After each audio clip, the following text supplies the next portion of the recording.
A government which ultimately is based on fear cannot afford to make threats that it doesn't carry out. And the Beijing regime routinely threatens to take Taiwan by force if necessary, and routinely promises its own people that it will be the global hegemon by mid-century.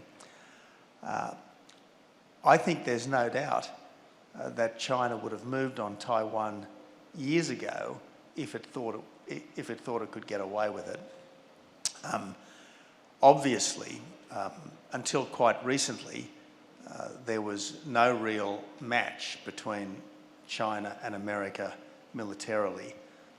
Today, there are enormous questions over whether the American Navy could operate in the Western Pacific without suffering massive losses in a full-scale conflict with China. That means that China's ability to take Taiwan is growing by the day. Now, I don't think China wants war. I think that China wants to win without war. That's the classic, the art of war, is it not? To win without fighting.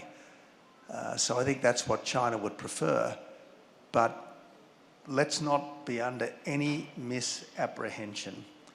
The thing that drives the Chinese leadership every moment of every day, other than their preservation in power, is to overcome the century of humiliation and having snuffed out the practical freedom of Hong Kong in violation of the treaty that they signed, they are now absolutely focused on taking Taiwan as quickly as they can, if possible, without a fight. But every day there is grey zone warfare going on against Taiwan. Every day there is military belligerence being practiced against Taiwan. And if they think the rest of the world, particularly the United States, is sufficiently distracted by other things, if they think that perhaps their own position is becoming fragile and needs to be shored up by a foreign adventure, that is when I think we are at a point of maximum danger. Right.